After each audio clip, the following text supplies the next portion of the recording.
Hello, I'm Dr. Drcedwood in Dallas, Texas. I'm right here in my office where I see people for therapy, individuals, couples, and families. And I want to share something with you today that I've shared with so many people over the years. Remember this thing, if you're going to be in a relationship, you have to be aware of what happened to you in your childhood. Now, I know I'm losing a few of you right now, but just hang with me. This is very, very important. If you're trying to make a relationship work without these understandings, then you're probably struggling. You have to be aware. I just had a couple in my office today. They weren't aware. And so they're becoming aware of what happened to each other in their childhood. Now, to remember what these 8 things are that all children should be protected from, I developed an acronym. You know what an acronym is. It's the first letter of several words. And before those were developed, they weren't words at all. So the word scuba wasn't a word at all before they came up with self-contained underwater breathing apparatus, right? So my word is TRAUNCIL. Is that a word? No, it's not a word, but when you put the first letters of 8 words together, it spells TRAUNCIL. T-R-A-U-N-C-I-L. Let's go over each one of those. And I want you to think about, did any of these things happen to you when you were growing up? And realize that if they did, this is something you should be talking to your therapist about. If you've been seeing your therapist for weeks or months or certainly years, and you haven't talked about any of these things in your childhood, you and your therapist are not getting all the good out of those sessions as you could be getting. So let's start with the T of TRAUNCIL. That stands for trauma. Anything that is really traumatizing to a child is trauma. And most of the things on this list could be called trauma. And so certainly something that was horrific, like, being in a car wreck or watching your home burn down, but certainly all the way to the worst possible thing, and that is seeing your mother or father either dead, like one client, or seeing them killed in front of you. That has to be the worst possible trauma a child could have. And so we almost all experience some kind of trauma. Hopefully yours was mild. So let's look at the rest of the list. R, what does that stand for? It stands for rejection. Children absolutely need love and warmth and kindness from their parents. If you look back on your childhood and you do not remember a lot of warmth and kindness and love, then that's difficult on a child. That's probably a part of your personality makeup. And especially if you remember a time or two or many times when you were absolutely rejected. Get away from me. I don't want you around. If your parents ever said, I wish you weren't here or you were never born, that's the worst thing you can say to a child. And if the parents go all the way to the extreme and they reject the child so much they actually leave the home and they don't return home for years, or if they send the child away, even if it's to live with kind and caring and loving people, although that may be better, the case could be made that that was a better situation, but more often than not, it's just another home where the child feels, well, abandoned. And so a lot of people grow up with a sense of abandonment inside of them, and it really plays havoc with how they are in relationships. Do you have abandonment issues? If you do, and you notice odd behaviors that are causing a lot of trouble in a relationship, talk about rejection and abandonment in your childhood. Third thing starts with an A. What's the big A? Everybody knows it. I'll give you a moment to think about it. You're right, abuse. We have to protect children from abuse. And yet all across Texas, all across the United States and around the world today, millions of kids are being abused. And so much of the time the parents don't even realize it. They don't realize what they're doing is abusive. And of course the child can't stand up for him or herself. What are the 5 kinds of abuse? Number 1, let's talk about physical abuse, because that's the one that most people think of. Hitting, slapping, shoving, beating, really causing marks, and certainly broken bones. Oh my goodness, that's abuse. Okay? The second time, let's talk about verbal abuse. That's when you use your words as weapons. You may not hit your child, but you give him a tongue lashing that he'll never forget. That's abusive. What's a third kind? How about mental abuse? Some people call it psychological abuse. I say things to you that are confusing and start to twist my mind around. You promise you'll do something. You'll pick me up, and then you never show up. You promise you'll take me somewhere. At the last minute you go, oh, I've decided against it, or I'm busy. I mean, that bends the mind of a child.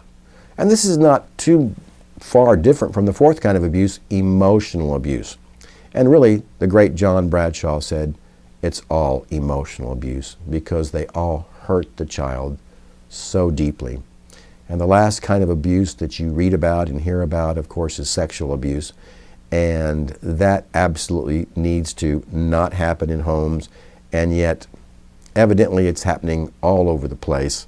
Recently on Dr. Phil, his guest said, well, we used to laugh about it back 20 years ago, and Dr. Phil was appropriately upset and said, you mean this is something y'all went yuck, yuck, ha, ha back in 1996? I don't think so. I mean, where do people get that notion that it's okay to do that to a child? Okay, let's move on. TRAU. What does the U stand for? Really, this one stands for a lot of words. And it's really 2 parts.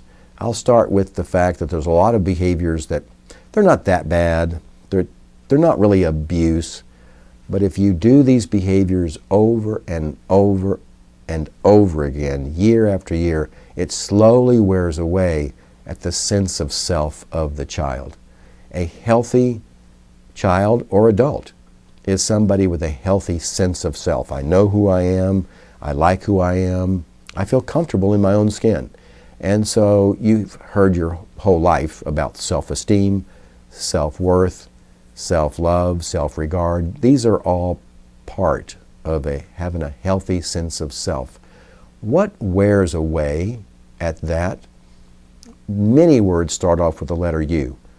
Unkind behaviors or unkind words, uncaring words and behaviors, unloving words and behaviors.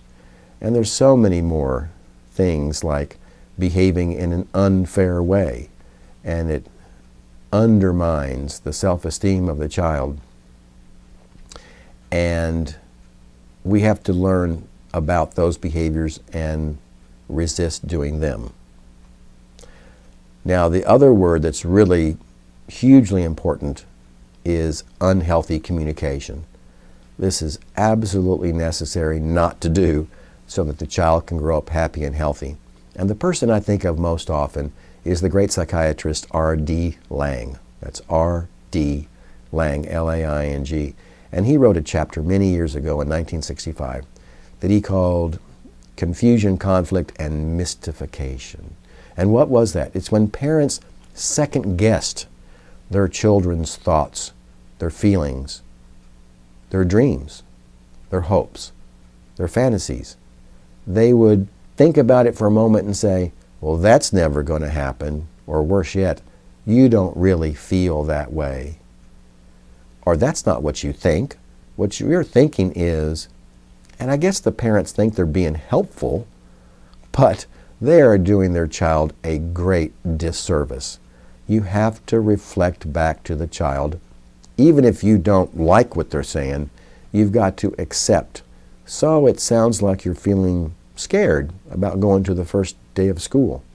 It sounds like that was very frustrating for you. You feel really unsure about whether you can accomplish that Boy Scout task or not. Is that right?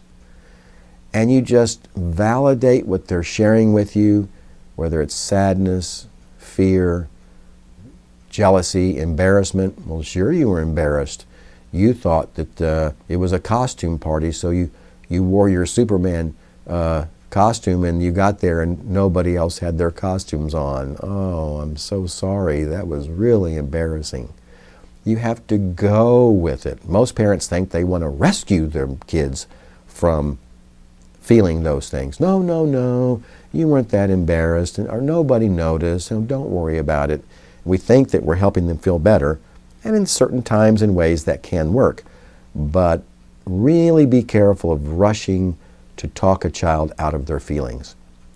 The great John Bradshaw said, I remember specifically walking downstairs one day and telling my mother, I'm bored and I'm lonely and I don't have anything to do. And he said, my mother said, you're not bored, you're not lonely, you have plenty of toys upstairs, now go back upstairs and play. And he walks back upstairs saying, gee, I could have sworn a second ago that I felt bored and lonely. I guess I don't even know my own mind. That's dangerous, dangerous territory when you start questioning their perceptions, because that goes on year after year. R.D. Lang said it actually creates schizophrenia when they're young adults. Well, back then they had one word. Nowadays we have schizoaffective disorder, we have psychosis NOS, we have bipolar with psychotic features. And so if that goes on long enough, there's a chance that psychosis could be added to their diagnosis. For instance, depression with psychotic features. So don't do that to your children. So let's go over the letters. T-R-A-U. Now we're at N. What's the N word? In this setting, you're right, neglect. Children cannot be neglected. And thank goodness most parents do a pretty good job of making sure their kids are fed and clothed and have a roof over their head and, you know, make sure that they're getting their homework done and they're taken to school and they have friends. That's great. There are extreme cases though, and of course you can't go to those extreme cases where the child is ignored and locked up in their bedroom for days on end. Horrible. But more often than not, what happens is emotional neglect. And that's what we just talked about with that idea of second guessing or saying to a child that you don't believe what they're feeling. I don't think you feel that way. Or just flat out saying, no, you don't feel that way. That's emotional neglect, and that's detrimental to the health and happiness and development of that child. Okay, what do we have next? C, T-R-A-U-N-C. Now this can happen even from parents who love their children and do a wonderful job of parenting them, because this describes a certain kind of environment. Children need a certain kind of environment. They need a consistent environment. Well, what's the opposite of consistency? Chaos.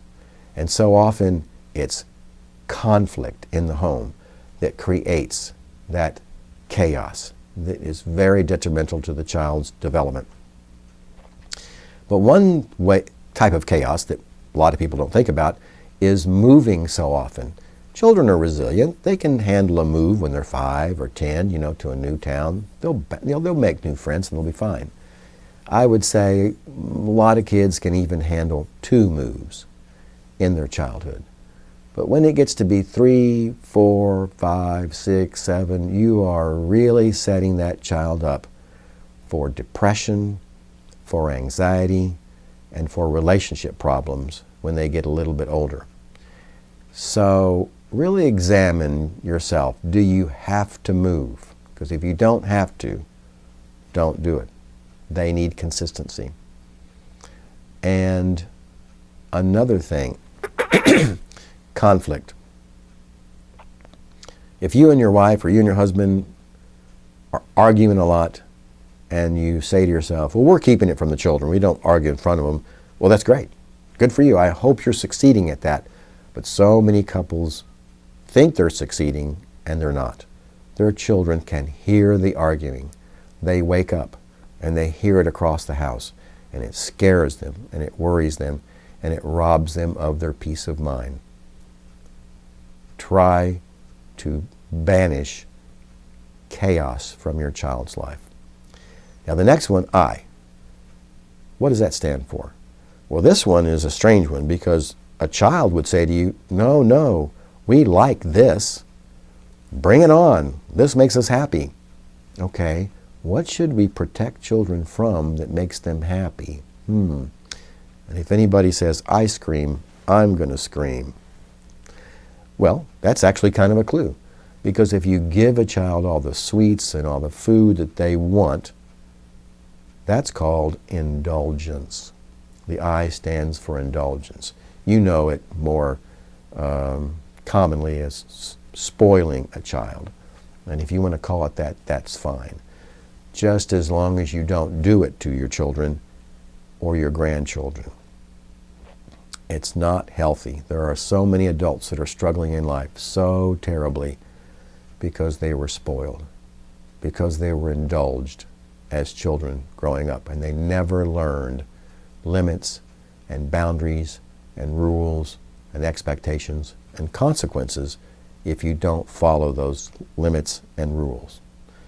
Now we got one more. Let's go over the letters. I'm covering TRAUNCIL here, in case you're joining us late. T-R-A-U-N-C-I-L.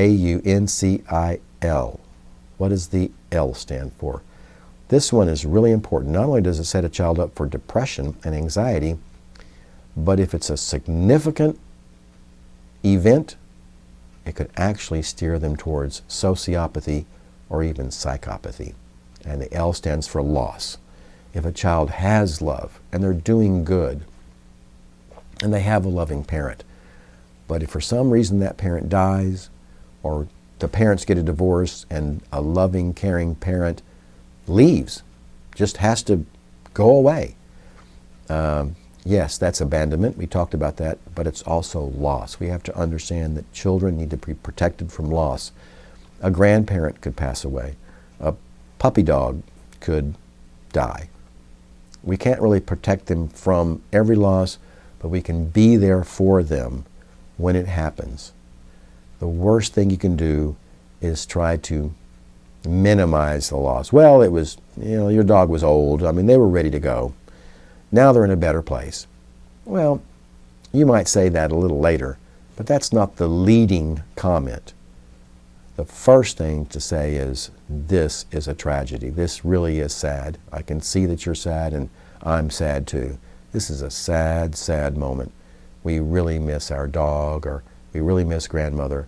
Let's just sit here on the couch for a while, and let me just hold you, or hold your hand for a while, and it's okay to cry. That will help the child through the loss. I hope you've enjoyed these 8 things, and I'll reiterate what I said at the beginning. Why is it important to know these things? Number 1, to know what you should be talking to your therapist about when you go see your therapist. And number 2, so that you will understand your partner better. And of course, understand yourself better. Because when you experience a significant number of these, it's going to affect how you act, speak, and feel in a relationship. So if you're not aware of these things, you don't know how to process what's going on in the present because you've never processed what happened to you in the past. So it may be painful. I'm so sorry that it's so painful to remember these things. I know. I can't imagine how hard it was for you to feel these things. But if you're going to get past it, as many people say, well, that was a long time ago. You can't change the past. You need to just move on. Okay, that's a great goal to have. But the question remains, how do you move on? How do you leave it in the past? First, you've got to pull it up and sit in your therapist's office and talk about it. You may have to cry. You may have to get angry. You may have to even punch a punching bag. You may have to write a letter to one of your parents. You may not send it, but you need to write it. You might keep a journal. You might get a big piece of paper and do a lot of very aggressive drawing with all kinds of markers or colors and really express what happened to you. And you will be able to get better and someday heal from what happened to you. Thank you for tuning in. This is Dr. Cedric Wood, and I hope you'll watch some of my other videos right here on my channel on YouTube. Thank you, and take care.